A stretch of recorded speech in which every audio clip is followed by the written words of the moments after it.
આમ આદમી પાર્ટીના ગુજરાત પ્રદેશ ઉપાધ્યક્ષ માનનીય પ્રોફેસર અર્જુન રાઠવાજી એમનું સ્વાગત કરશે। માનનીય પ્રોફેસર અર્જુન રાઠવાજી।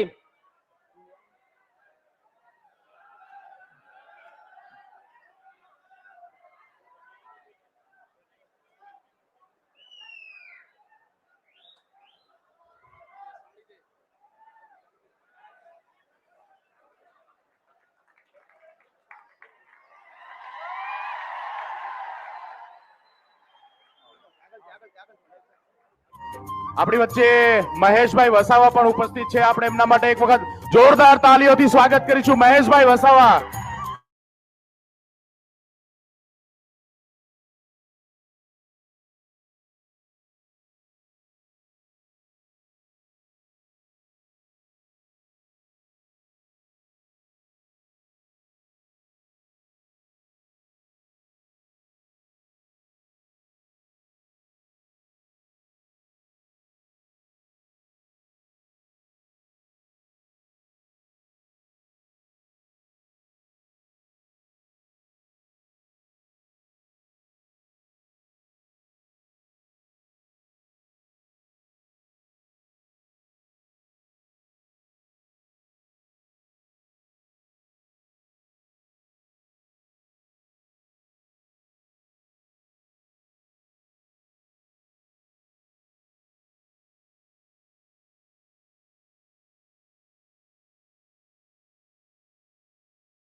माता की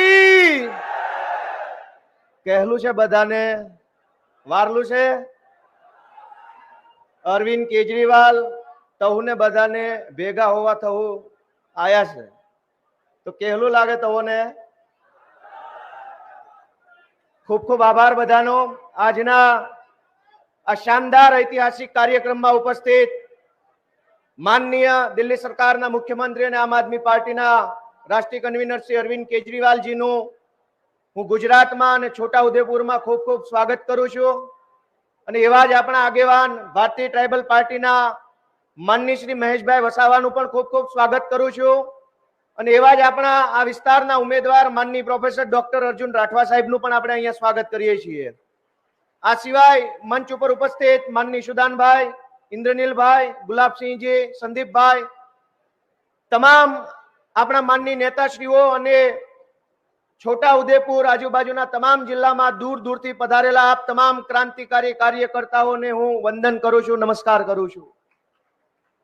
जेवी रीते आपणे बधाए जोयुं के गुजरात में लंबा समय थी एक शानदार मजबूत विकल्पनी जरूर हती अने ए जरूरियात माननीय अरविंद केजरीवाल जी आववाथी आम आदमी पार्टी आववाथी पूरी थई छे त्यारे भाजप अने कोंग्रेसना टोळानी अंदर हाहाकार मची गयो छे। भाजपनी अंदर डर फैलाई गयो, कोंग्रेसमां डर फैलाई गयो के अरविंद केजरीवाल जी आवी गया हवे भाजप कोंग्रेसनी दुकानो बंध थई जाशे, भ्रष्टाचारनी दुकानो बंध थई जाशे। अरविंद केजरीवाल जी आव्या गेरंटी लाव्या के गुजरातना तमाम लोकोने 300 यूनिट वीजળી मफत मळशे आवुं कहेता ज भाजपवाळानी दुकानना पाटिया पड़वानी शरूआत थई। तो आजना आ कार्यक्रममां अपना माननीय बंने आगेवानो श्रीओ वधारे समय साथे बोली शके माटे टूंकमां मारी वात पूरी करता फरी एक वखत हूँ आप सौनो आभार मानु छुं, वंदन करू छुं। सौने जय आदिवासी, जोहार।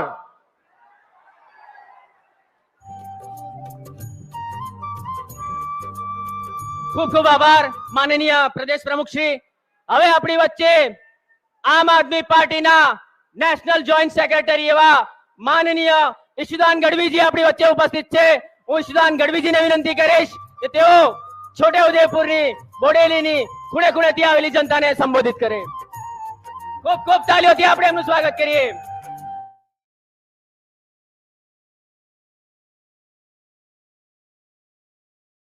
भारत माता की जय, जोहार।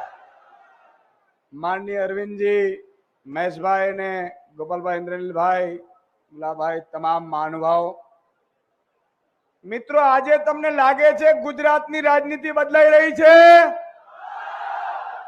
અત્યાર સુધી ટેક્સના રૂપિયા ક્યાં જતા હતા?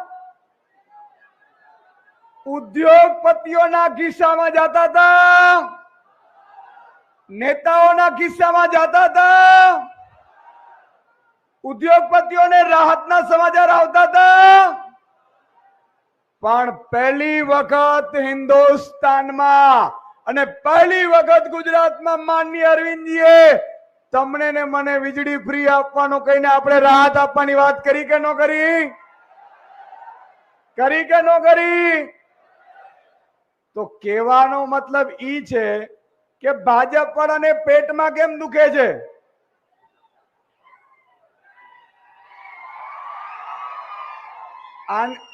આની દવા થવી જોઈએ કે ના થવી જોઈએ? દવા તમારા હાથમાં છે. મિત્રો, આજે અરવિંદજી ગુજરાત નહીં, હિન્દુસ્તાનના આદિવાસી સમાજને એક મોટી ભેટ, એક મોટો મેસેજ આપવા જઈ રહ્યા છે. આદિવાસી સમાજ માટે હિન્દુસ્તાનમાં પહેલી વખત અરવિંદજી મોટી જાહેરાત કરવા જઈ રહ્યા છે. મિત્રો, આજે મને રાજસ્થાન, મધ્યપ્રદેશ, મહારાષ્ટ્રના આદિવાસી આગેવાનો વાતચીત કરતા થઈ ગયા છે કે આજે ગુજરાતમાં અરવિંદ કેજરીવાલજી અને છોટુભાઈ આદિવાસી સમાજ માટે બહુ મોટી જાહેરાત કરવાના છે. મિત્રો, આ ભાજપ કોંગ્રેસે કરવાની જરૂર હતી કે નહોતી? હતી કે નહોતી? તમે વિચાર કરો, આદિવાસી સમાજનો ભાજપ અને કોંગ્રેસે માત્ર ઉપયોગ કર્યો છે. પહેલી વખત હિન્દુસ્તાનમાં આજે આદિવાસી સમાજ, જે 9મી ઓગસ્ટે વિશ્વ આદિવાસી દિવસ છે કે નથી? મારી આપણે વિનંતી છે, કારણ કે બહુ સમય નથી લેવો, મહાનુભાવોને સાંભળવા છે, આપણે અરવિંદજીને સાંભળવા છે, પણ મારી એક રિક્વેસ્ટ છે, આદિવાસી સમાજ માટે આજે પહેલી વખત હિન્દુસ્તાનમાં ગેરંટી જાહેર થાય છે. કોઈ પાર્ટી ગેરંટી આપે છે, એને ઘર ઘર સુધી પહોંચાડવાની જવાબદારી તમારી છે. બોલો, પહોંચાડશો? હાથ ઊંચો કરીને મને વચન આપો, પહોંચાડશો? વાહ મિત્રો, સૌથી તાળીઓ આપણે છેલ્લે જે ખુરશીઓ ઉપર વરસાદમાં રાખીને ઉભા છે એના માટે એકવાર વગાડીએ. देखिए सर, ये कितनी उम्मीद है. चालू बारिश है, फिर भी आपके लिए चेयर ऊपर रखकर आपको सुनने के लिए आए हैं. हिंदुस्तान में ये पहली वारदात है और मुझे यही आदिवासियों पर विश्वास है कि आदिवासी समाज, केजरीवाल जी, अगर एक बार आपको वचन देते हैं, आप मानकर चलना. इन्होंने भाजपा कांग्रेस को सालों तक अपने सर पर बिठाया, लेकिन इन्हीं की कभी सोची नहीं है भाजपा कांग्रेस. आज वो आपको वचन देंगे और मुझे पूरा यकीन है कि गुजरात के आदिवासी भाई जब वचन देते हैं तो अपनी सर कटा सकते हैं, लेकिन वचन तोड़ नहीं सकते ये आदिवासी समाज. बोलो बिरसा मुंडा भगवान की जय जोहर. ખૂબ ખૂબ આભાર. હવે આપણી વચ્ચે ડેડિયાપાડાના ધારાસભ્ય શ્રી માનનીય મહેશભાઈ વસાવાજી આપણી વચ્ચે ઉપસ્થિત છે. હું માનનીય મહેશભાઈ વસાવાજીને વિનંતી કરીશ કે આપણી વચ્ચે આપણી વાત રાખે.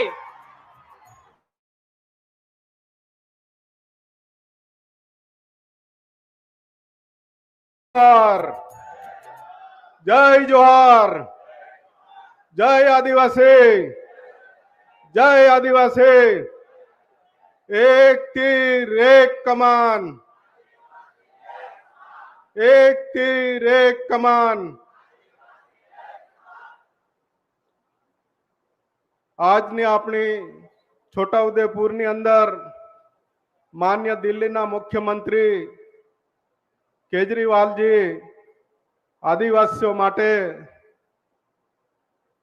જે ગેરંટી લઈને આવ્યા છે અને આજે ગુજરાતની અંદર માન્ય ગરીબોના મસીહા એવા છોટુભાઈ વસાવા સાહેબ આજે આ છોટાઉદેપુરની ધરતી પરથી આ બોડેલીની ધરતી પરથી ખાસ કરીને મારા આદિવાસી ભાઈઓ આજે પધારેલા છે. બધાનું નામ તો નથી લઈ શકતા, પણ એમની સાથેની ટીમને પણ આજે અમે આવકારીએ છીએ. આ ગુજરાતની અંદર અને અનેક જિલ્લાઓમાંથી, છોટાઉદેપુરથી, અનેક તાલુકાઓમાંથી પધારેલા મારા ભાઈઓ, બહેનો, યુવાનો અને પત્રકારો સાથે પોલીસ મિત્રો સૌને અમારા અભિનંદન. ખાસ કરીને આપણી ગેરંટી છે એની પર વાત કરીએ કે આદિવાસી વિસ્તારમાં જળ, જમીન, જંગલ આદિવાસીઓનું છે. એ આજે કેજરીવાલ સાહેબે 3 ગેરંટી લઈને આવ્યા છે છોટુભાઈ સાથે. પહેલી ગેરંટી કે આદિવાસી વિસ્તારની અંદર અનુસૂચિ 5 લાગુ કરવા માટેની આજે ગેરંટી આપવાની છે. આપણને બધાને મંજૂર છે ને? શેડ્યુલ 5 આદિવાસી વિસ્તારમાં કોઈ પણ આ વિસ્તારની ગ્રામ સભાઓને પૂછ્યા વગર આ વિસ્તારમાં કોઈ જમીન અને કોઈ પગ પણ મૂકી નહીં શકે એ જાતની ગેરંટી આપવાની છે આજે.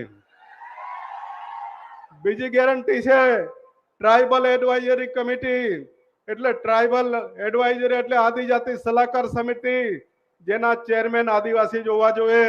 છતાં ભાજપ ને કોંગ્રેસની સરકારમાં હમણાં સુધી જે મુખ્યમંત્રી બન્યા એ લોકો જ એના ચેરમેન બન્યા છે.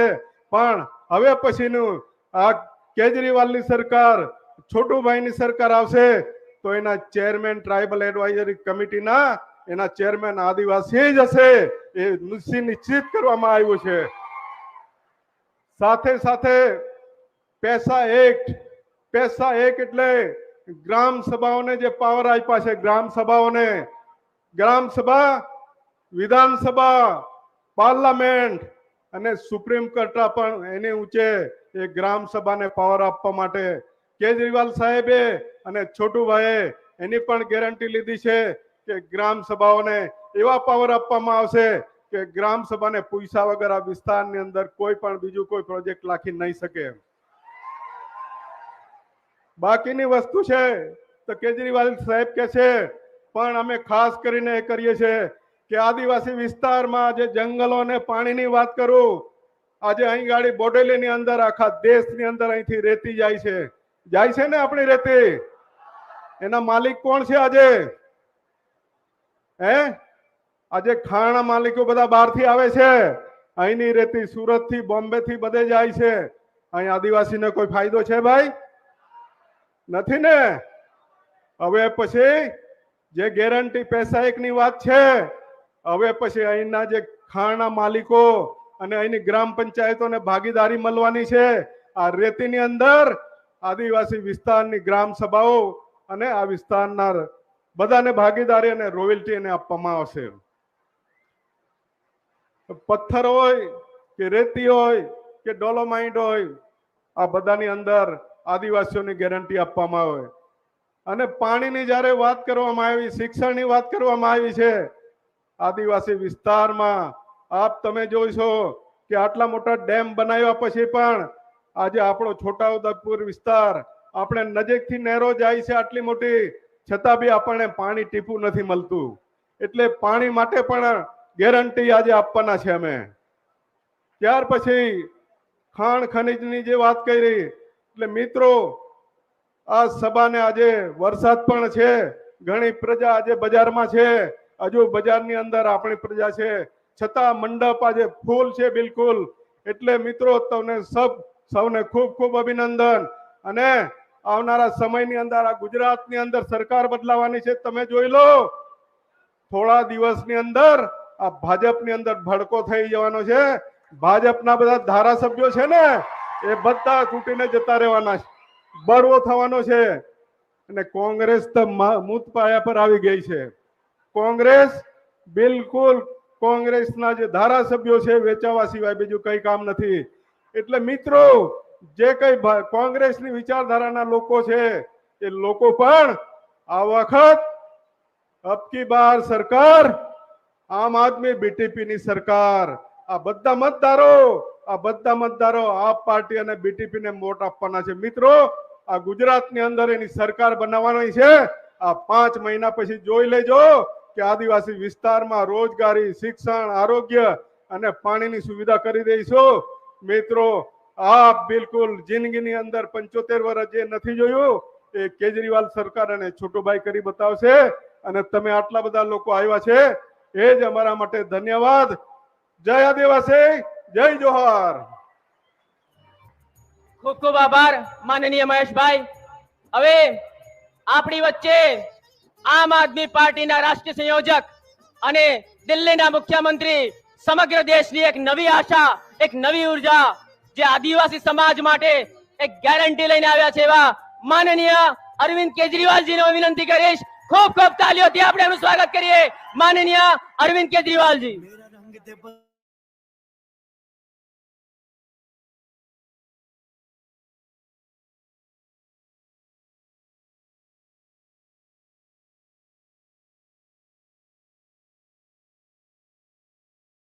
जोर से भारत माता का जयकारा लगाएंगे, दोनों मुट्ठी बंद करेंगे, हाथ ऊपर करेंगे और जोर से बोलेंगे, भारत माता की, भारत माता की, इनकलाब, इनकलाब, वंदे वंदे, जय जोहार, जय जोहार। इतने हजारों की संख्या में आए हुए आदिवासी समाज के सभी भाइयों, बहनों, माताओं, बुजुर्गों, बच्चों, आप सब लोगों को नमस्कार, सब लोगों को मेरा प्रणाम। और खासकर जो टेंट के बाहर पीछे इतनी बारिश में अपने सर के ऊपर कुर्सी लगा के लोग खड़े हुए हैं, मैं तहे दिल से आप लोगों का शुक्रिया अदा करता हूं। इतनी तकलीफ उठा के आप लोगों ने इंतजार किया हमारे आने का, मैं बहुत बहुत आप लोगों का आभारी हूं। वैसे हमारे यहाँ बारिश को बड़ा शुभ माना जाता है, बारिश को बहुत अच्छा माना जाता है। आज की बारिश, इतनी भारी बारिश जो हो रही है, थोड़ी तकलीफ तो हुई, लेकिन ये दिखा रहा है कि भाजपा का जाने का टाइम आ गया है। अब गुजरात के अंदर नई राजनीति होगी, नई पार्टी आएगी, नए चेहरे होंगे, नई क्रांति होगी। गुजरात के अंदर बदलाव शुरू होगा। 27 साल से जो ये लोग लूट रहे थे, खसोट रहे थे, अब इसको बंद करने का टाइम आ गया। आ गया कि नहीं आ गया है? अभी थोड़े दिन पहले लट्ठा कांड हुआ, सुना आप लोगों ने? किस किस ने सुना लट्ठा कांड के बारे में? कई लोगों की मौत हो गई, जहरीली शराब पीने से कई लोगों की मौत हो गई, कई लोग अस्पताल में भर्ती हुए, भावनगर के जिला अस्पताल में। उनकी हालत बड़ी गंभीर थी, जिंदगी मौत से जूझ रहे थे। मुझे पता चला, मैं दिल्ली से आया, भावनगर गया अस्पताल में उनसे मिलने के लिए। उनसे मैंने बात की, पता चला, मैंने कहा क्या क्या हुआ था? उन्होंने बताया कि शराब बेचने वाला आया था। तो मैंने कहा कि शराब छुप छुप के बेचते हैं क्या? बोले नहीं सर, रोज आते हैं शराब बेचने, खुलेआम बेचते हैं। खुलेआम बिकती है क्या शराब? आप लोगों से पूछना चाहता हूं, गुजरात में खुलेआम शराब बिकती है क्या? बोले खुलेआम बेचते हैं। हमने शराब पी और उस दिन हमारे साथ ये हो गया। मुझे बहुत दुख हुआ, बहुत गरीब लोग थे, बहुत गरीब लोग थे, बहुत दुख हुआ मुझे। लेकिन दोस्तों, मुझे ज्यादा दुख इस बात का हुआ कि गुजरात के मुख्यमंत्री भूपेंद्र भाई पटेल उन लोगों से मिलने के लिए अस्पताल नहीं गए। मुझे ज्यादा दुख इस बात का हुआ कि जिन लोगों की मौत हुई, जहरीली शराब पीने से जिन लोगों की मौत हुई, गुजरात के मुख्यमंत्री उनके परिवार के लोगों से मिलने के लिए उनके गांव में नहीं गए। हर चीज में वोट नहीं होती, हर चीज में वोट नहीं से मिलने नहीं गए, अस्पताल में भी नहीं गए, जिन लोगों के घर में मौत हुई थी उनके घर में मिलने के लिए भी नहीं गए।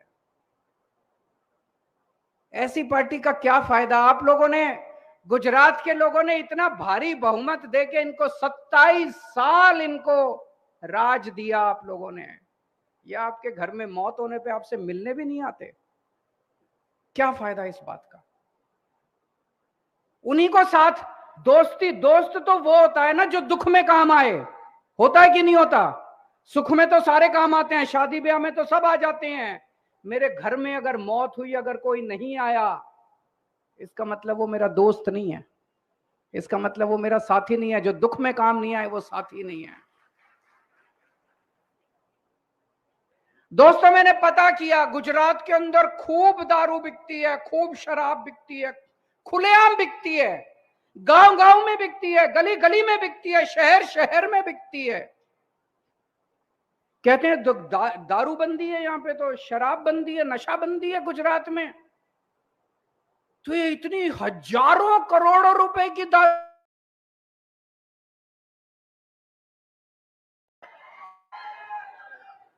हजारों करोड़ों रुपए की दारू कौन बेचता है? किसका धंधा है ये? कौन पैसे कमाता है इससे?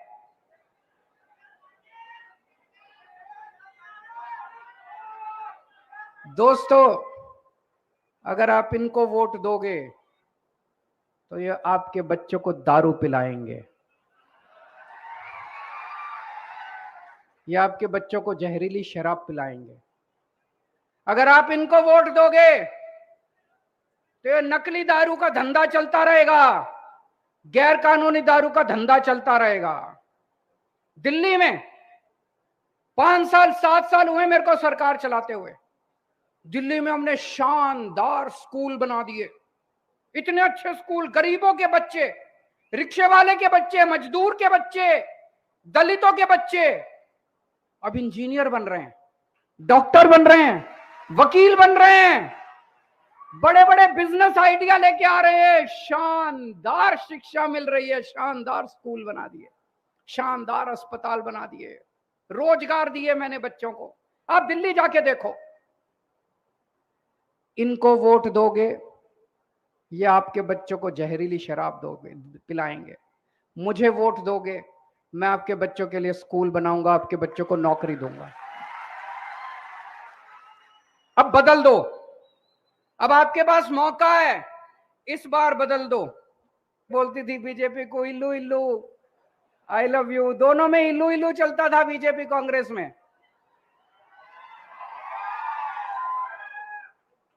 दोनों में इल्लू इल्लू, दोनों खूब ऐश कर रहे थे दोनों मिलके। आप कांग्रेस को वोट देते थे, वो जाके बीजेपी में बैठ जाते थे।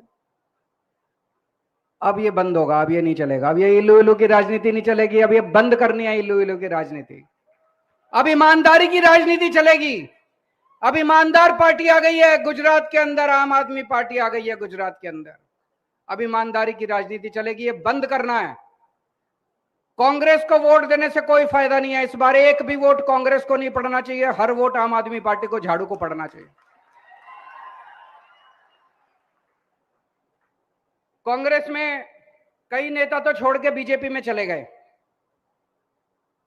कई नेता चुनाव के पहले चले जाएंगे, और जो बचेंगे वो सारे चुनाव के बाद चले जाएंगे कांग्रेसी। तो अब कांग्रेस में कुछ नहीं बचा। ये वाला चुनाव सीधे सीधे आम आदमी पार्टी और बीजेपी के बीच में है। आम आदमी पार्टी मतलब ईमानदार पार्टी, आम आदमी पार्टी मतलब देशभक्त पार्टी, नई राजनीति, नए चेहरे, नई सोच, नई उमंग, नई एनर्जी। और भाजपा मतलब जहरीली शराब, भ्रष्टाचार, नकली दारू। आज मैं आपके बीच में आपके मुद्दों के बारे में बात करने आया हूं। मेरे को भाषण वाषण नहीं आता, मेरे को राजनीति करनी भी नहीं आती, मेरे को पॉलिटिक्स नहीं आती, मेरे को काम करना आता है, मेरे को देश के लिए काम करना आता है। मैं भी आम आदमी हूं। आज से 10 साल पहले इस देश में केजरीवाल को कोई नहीं जानता था। एक आम आदमी हूं मैं, इसीलिए मैं एक आम आदमी की समस्या समझता हूं। एक आम आदमी कैसे बड़ी मुश्किल से पैसे कमाता है, अपने बच्चों को पालता है, परिवार को पालता है। महंगाई हो गई है। तो आज मैं आपको कुछ गारंटी दे रहा हूं। गारंटी क्यों दे रहा हूं? गारंटी का क्या मतलब है? ये चुनावी वादा नहीं है। ये लोग भी आएंगे, बीजेपी कांग्रेस वाले भी आएंगे, कहेंगे ये हमारा मैनिफेस्टो, ये घोषणा पत्र, ये हमारा संकल्प पत्र।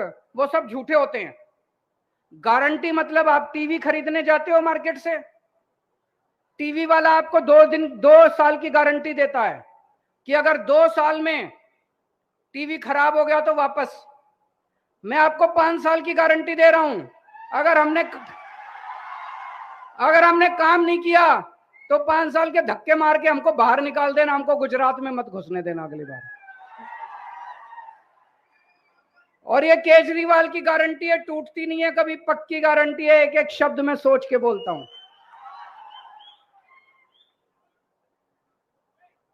पहली गारंटी जो अभी महेश भाई ने कहा, आदिवासी समाज के लिए हमारे संविधान के अंदर अलग व्यवस्था की गई है।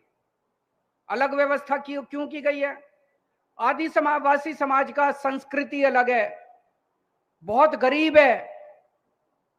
इसीलिए बाबा साहब अंबेडकर ने, संविधान के निर्माताओं ने आदिवासी समाज के लिए 5th शेड्यूल बनाया, 5वां शेड्यूल बनाया, लेकिन किसी ने लागू नहीं किया। आम आदमी पार्टी को वोट दो, पहली बार गुजरात के अंदर 5th शेड्यूल लागू करके दिखाएंगे आपको। मेरी गारंटी है। दूसरी, पेसा एक्ट आया।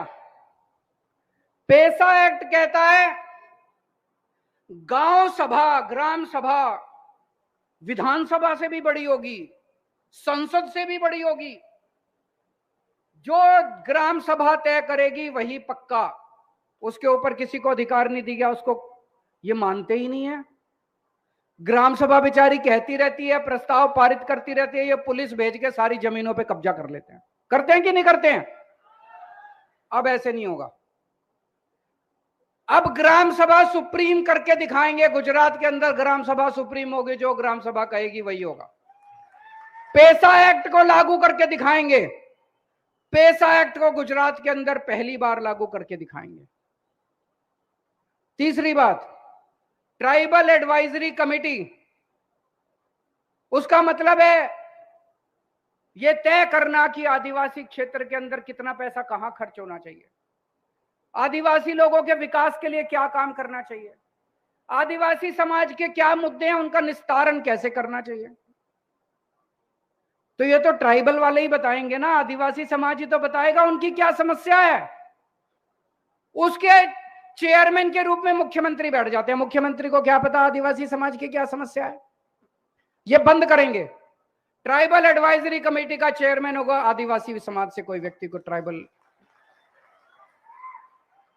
ऐसे व्यक्ति को बताएंगे जो समाज के बारे में जानता है। आदिवासी समाज के व्यक्ति को बनाएंगे, ऐसे व्यक्ति को जो कि समाज जिसकी इज्जत करता है और समाज जिसको जो समस्याओं को जानता है। दोस्तों, मैं आपसे पूछना चाहता हूं, दिल्ली में जब हमारी सरकार बनी, बिजली बहुत महंगी थी।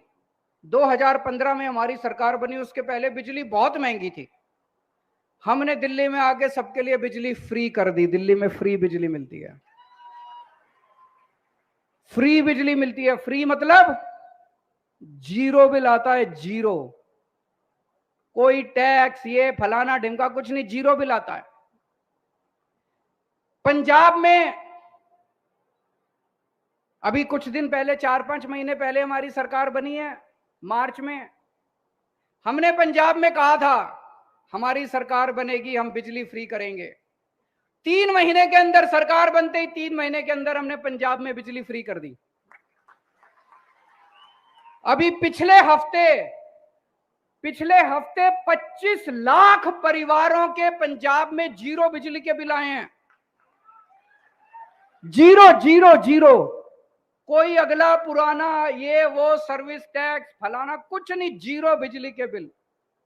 और अगले हफ्ते 26 लाख और 51 लाख 51 लाख परिवारों के पंजाब में 0 बिल आएंगे। अब हर महीने 51 लाख परिवारों के। गुजरात में 0 बिल चाहिए कि नहीं चाहिए? जरा हाथ खड़े करके बताओ, दोनों हाथ खड़े करके बताओ, 0 बिल चाहिए कि नहीं चाहिए? 0 बिल चाहिए कि नहीं चाहिए?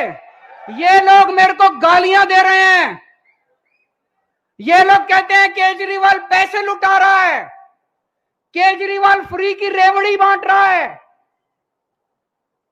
केजरीवाल पैसे लेके स्विस बैंक में नहीं लेके जा रहा,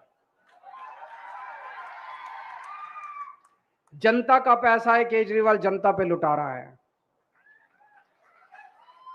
दोस्तों, आज इतनी महंगाई होगी, इन लोगों ने इतनी महंगाई कर दी, इतनी महंगाई कर दी। अगर मैं गरीब लोगों के घर में थोड़ी सी खुशी ले आता हूं, उनका बिजली का बिल 0 कर देता हूं, बताओ मैं क्या पाप करता हूं? लाखों करोड़ों लोगों की दुआएं हैं मेरे साथ। मेरे पास बैंक में कोई बैलेंस नहीं है, मेरे पास कोई पैसा नहीं है, मेरी पार्टी भी फक्कड़ है, मैं भी फक्कड़ हूं। लेकिन आज जो देश भर में इतना समर्थन मिल रहा है, वो केवल आपकी दुआओं का नतीजा है, आपके आशीर्वाद का नतीजा है। आज पंजाब के अंदर 25 लाख लोगों के जब बिल आ रहे हैं, वो हमें इतनी दुआएं दे रहे हैं, इतनी दुआएं, इतने खुश हैं लोग, यकीन नहीं हो रहा लोगों को, नाच रहे हैं गांव के अंदर, अरे 0 बिल आ गया, 0 बिल आ गया। यकीन नहीं होता, आजादी के बाद 75 साल में लोगों के 0 बिजली के बिल आने लगे हैं। हमारी सरकार गुजरात में बनेगी, 3 महीने के अंदर, 3 महीने के बाद जो आपका बिजली का बिल आएगा वो 0 होगा। केजरीवाल की गारंटी है, हर परिवार को 300 यूनिट बिजली मुफ्त देंगे, और पुराना आपका जितना बकाया है बिजली का बिल वो सारा माफ कर देंगे। करना चाहिए कि नहीं करना चाहिए? दोस्तों, आज एक पढ़ा लिखा नौजवान, अनपढ़ नौजवान, कम पढ़े लिखे, हमारे बच्चे बेरोजगार घूम रहे हैं, उनके पास नौकरी नहीं है, सरकार कुछ नहीं करती। रोज देखो परीक्षा के पेपर फूट जाते हैं, पेपर लीक हो जाते हैं, जो पेपर देखो वो फूट जाता है। क्यों होता है? इनसे एक पेपर नहीं होता, सरकार चला रहे हैं, ये धर्मशाला चला रहे हैं, इनसे एक पेपर नहीं होता। जिस सरकार से, उसको तो इस्तीफा दे देना चाहिए, जिस सरकार से एक पेपर नहीं होता। तो दोस्तों, मैंने दिल्ली में पिछले 5 साल में 12 लाख बच्चों को रोजगार दिलवाया है, 12 लाख बच्चों को। वेबसाइट के ऊपर है, मैं झूठ नहीं बोल रहा, 12 लाख बच्चों को रोजगार दिलवाया है। मेरे को नौकरी दिलवानी आती है, मेरी नीयत भी साफ है, मैं बच्चों को रोजगार दिलवाना चाहता हूं, उनके घर में खुशियां देखना चाहता हूं। हमने गुजरात के युवाओं को वादा किया है, हमारी सरकार बनेगी, हर बेरोजगार युवक को 5 साल में हर बेरोजगार युवक को रोजगार दिलाएंगे। और जब तक रोजगार नहीं मिलता तब तक 3000 रुपए महीने के हिसाब से बेरोजगारी भत्ता मिलेगा। होना चाहिए कि नहीं होना चाहिए? ये मेरे को खूब गालियां देते हैं, केजरीवाल कमीना है, केजरीवाल पैसे लुटाता है, केजरीवाल ये है, केजरीवाल वो है। मेरे को फर्क नहीं पड़ता, मेरा तो आपके साथ इल्लू इल्लू का रिश्ता है।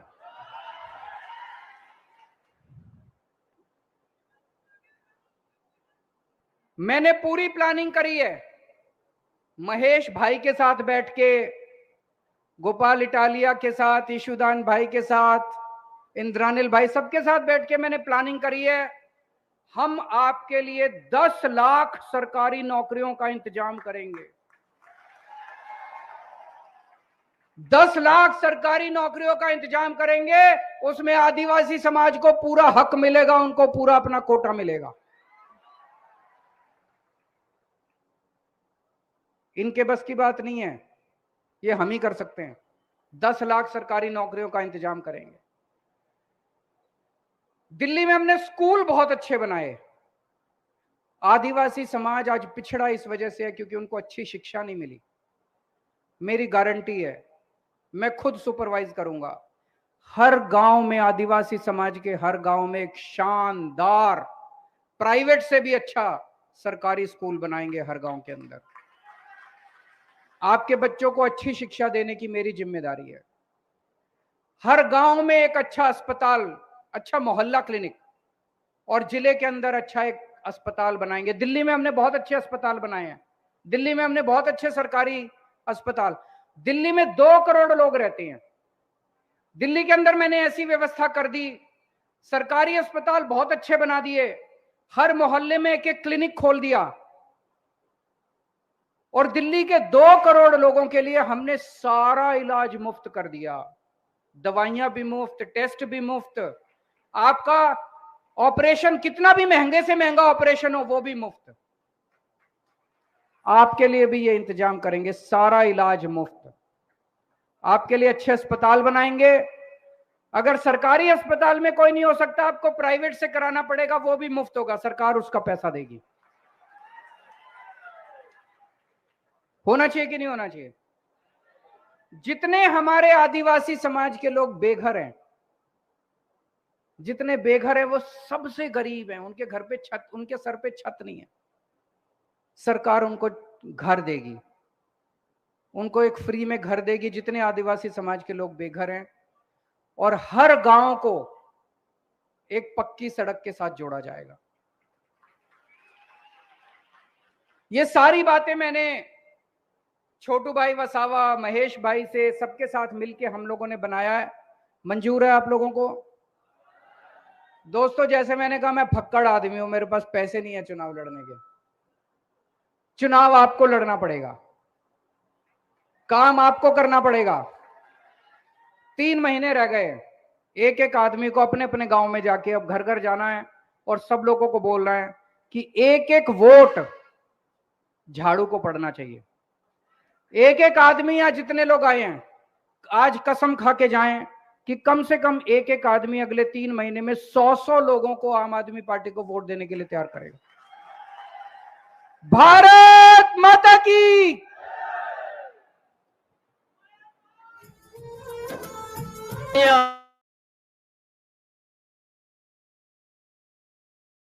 મુખ્યમંત્રી શ્રી આપણી વચ્ચે પધાર્યા છે, એ ગેરંટી કાર્ડ આપણી બધાની સમક્ષ રજૂ કરશે।